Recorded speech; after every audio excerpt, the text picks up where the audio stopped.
everybody, and welcome along to this trip vlog from my trip from London Heathrow to Edinburgh International Airport with Flybe aboard a Bombardier DHC-8-400.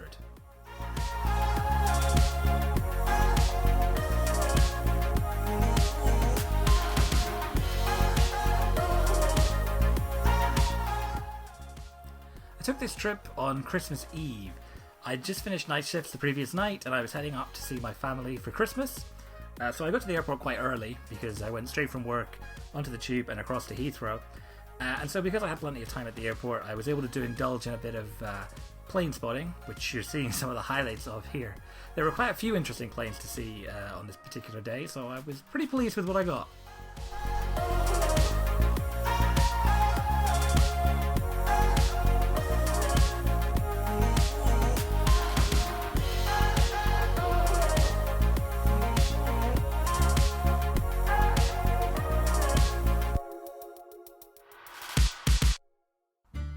The only annoying thing is, this window I was looking through had, it really needed a clean. You can probably see some horrible little marks here on it, just in front of that vertical stabilizer in there.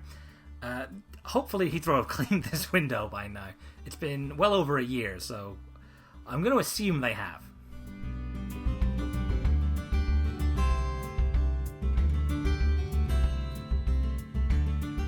Luckily there wasn't just action in one direction, so I was able to see things from some of the windows with less dirt on them. Like this plane coming into land over here.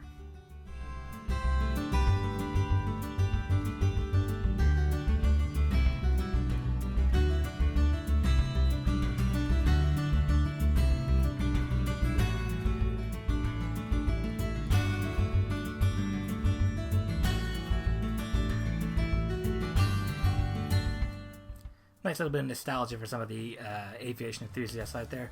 The Germanwings brand was, I think, in the process of already being phased out at this point, but now they're, as far as I'm aware, they're no longer flying anything with the Germanwings brand. So this was towards the end of that brand being seen at airports, I think.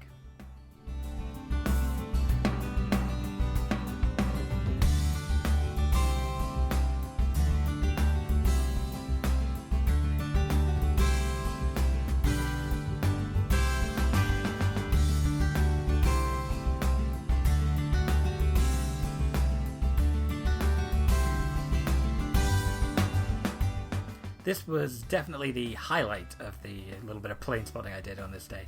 This British Airways A319 is one of the planes that they selected for their Legacy Liveries program for their big anniversary event, and it's in this cool British European Airways livery, so I was really excited to see that one.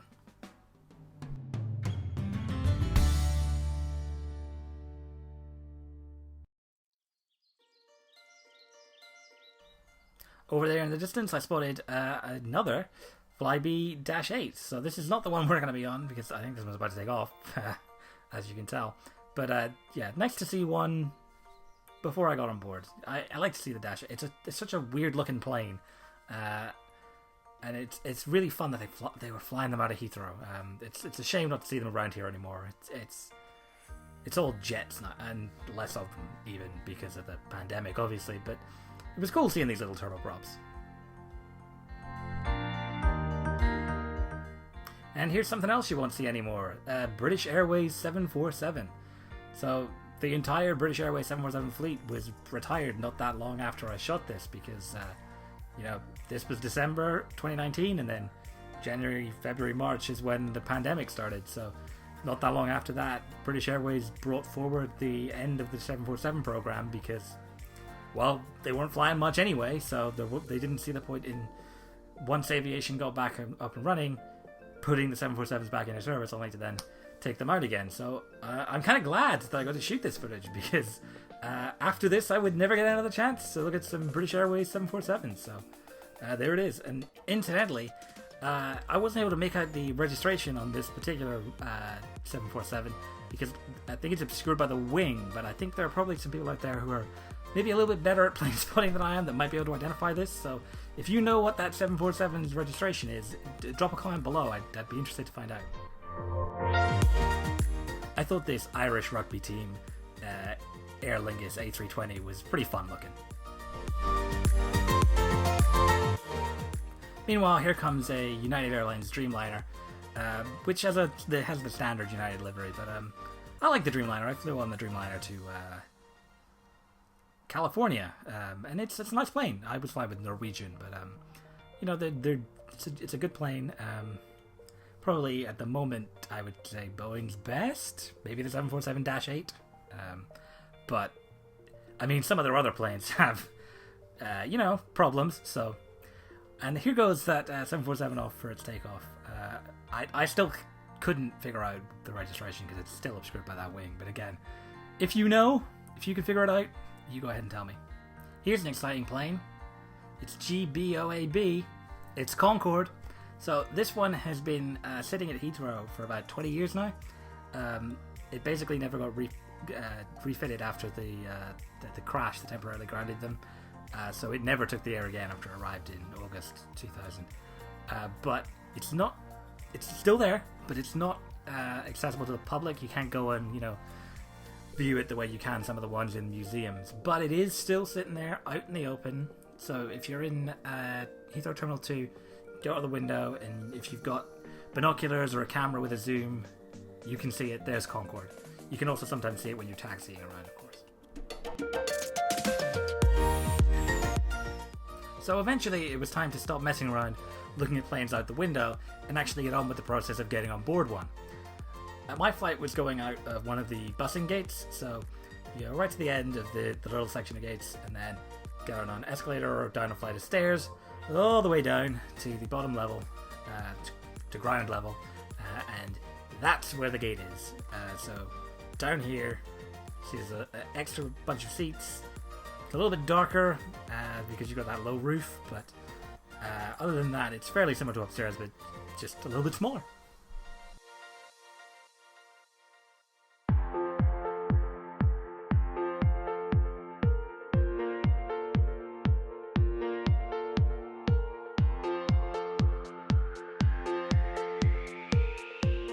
The other main difference from upstairs is there's not really much to do down here, other than look up at the departure board to tell you about the gate and the flight. So there's my flight information. It explains the process that you go through to get on board as well. So as you can see, we're now on the bus and we're heading towards our plane. Not that one, it's the one next to it. They parked this DHC-8 right next to a jumbo jet.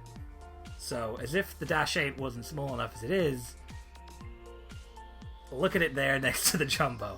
Absolutely dwarfs it.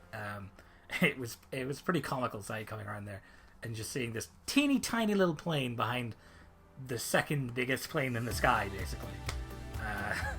Really funny sight, but yeah. You get off the bus and then you just walk up to the stairs, the ramp there, and then straight onto the plane.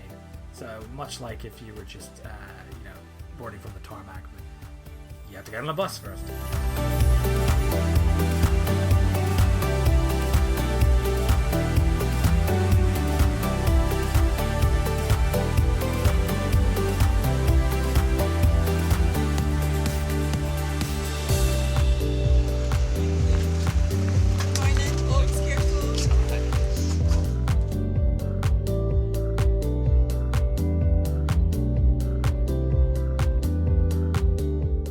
So this bag that you see me put up into the overhead is the only one I brought. I was on a basic economy ticket, so no hold baggage.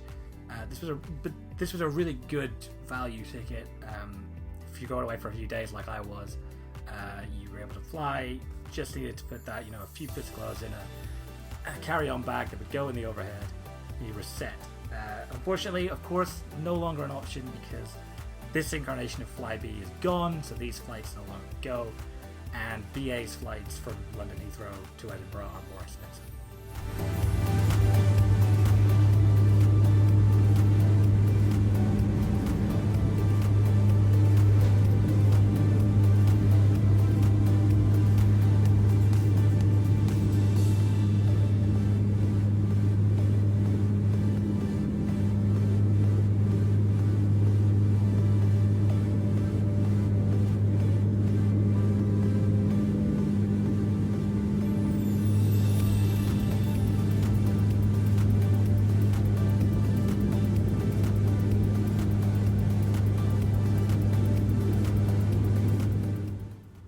So you've been hearing the engines as we've been taking off.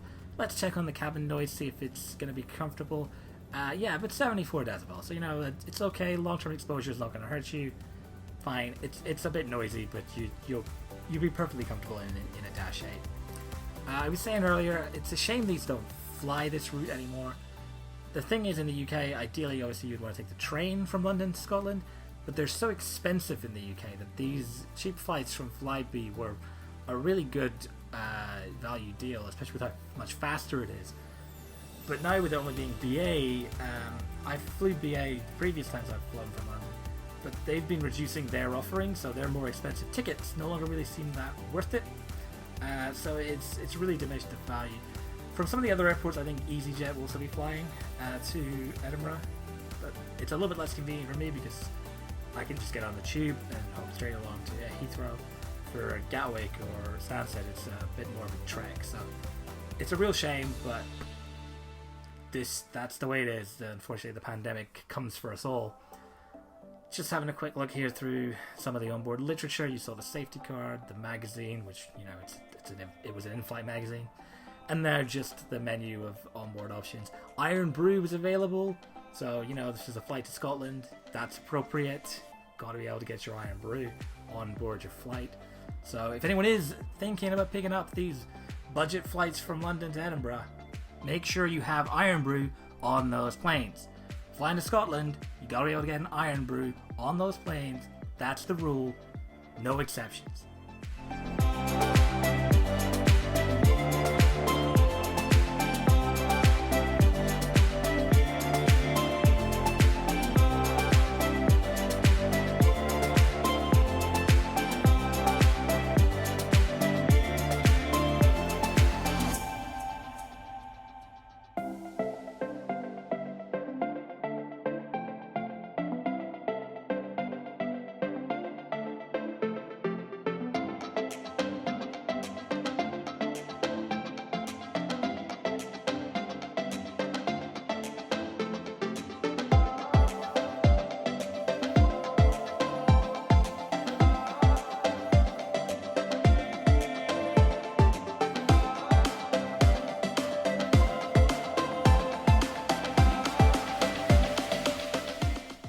I got kind of lucky with this seat here because it's right near the engine, so you can see the engine out the window, but you still get a view, and you can see it just drop down there, the landing gear coming down. That was fun to spot.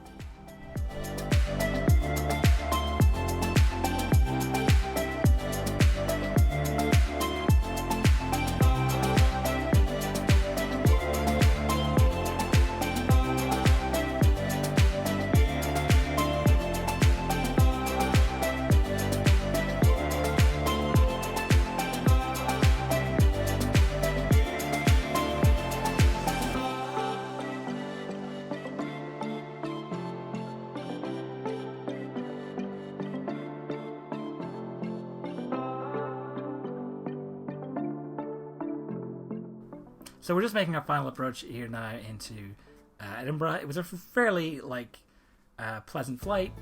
We didn't really have any turbulence or anything to worry about. As you can see out the window, you know, you get quite a lot to look at, especially once you're coming to land and also coming out of London. There's a lot to see out the window apart from when you're at the cruising altitude. So we're about to touch down.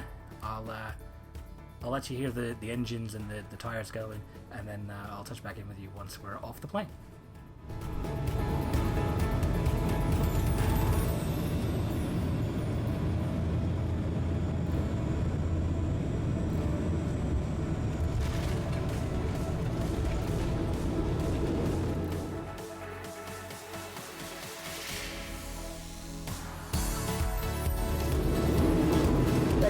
Welcome to Edinburgh International Airport and the London Information is your seatbelts once the from your aircraft comfort complete stop and the seatbelt sign is switched off.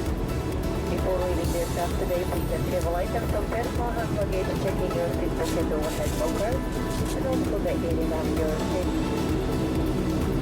Please take care when opening the overhead lockers as items are both inside.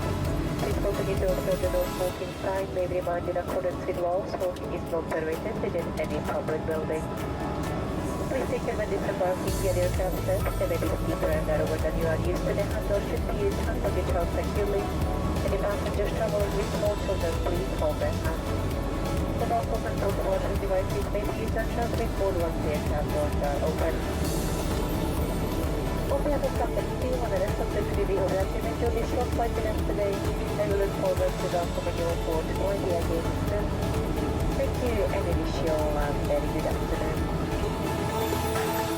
So it was straight off the plane and onto... Now this is technically not a bus, this is a transit. I assume there's a difference. They insist in terminology. They call this a transit, so we run a transit, and then it brought us here to this walkway. I can't even think of any other way to describe this. It's just a little path and some guardrails, and then starts the meandering path out through the airport, and I'm heading to the trams from here. So if you're getting off a plane and you want to know how you get there from that transit gate there all the way to the trams, follow along. This is the whole route.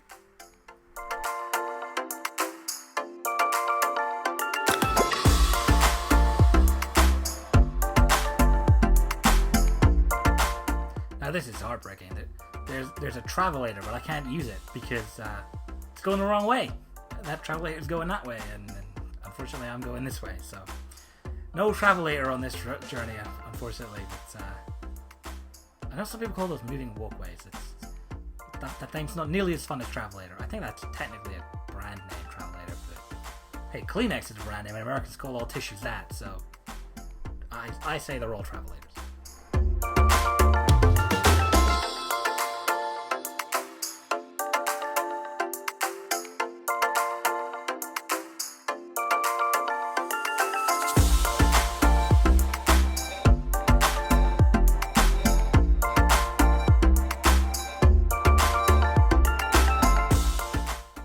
So just over on the right here, you can see some of the luggage retrieval areas, but I didn't have any hold baggage, as I mentioned earlier, so I just breezed straight through all this, and out here to the security doors, taking us back to ground side.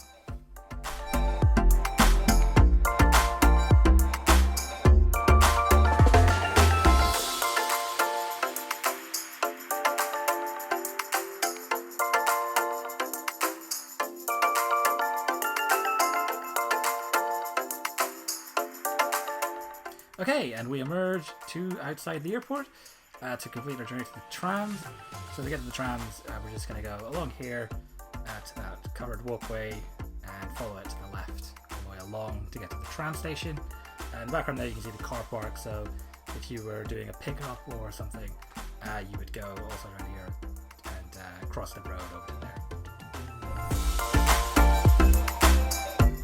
This was a fun flight, and I'm looking forward to getting back in the air again. But we can't all do that until the threat from the COVID-19 pandemic is past. So on that note, because we're not all safe until everyone is safe, please consider joining me if you can in making a donation to UNICEF's VaccinAid program, which aims to deliver 2 billion vaccines around the world by the year 2022. The URL for that is vaccinaid.org. If you're on supported platforms, there's a thing up in the corner.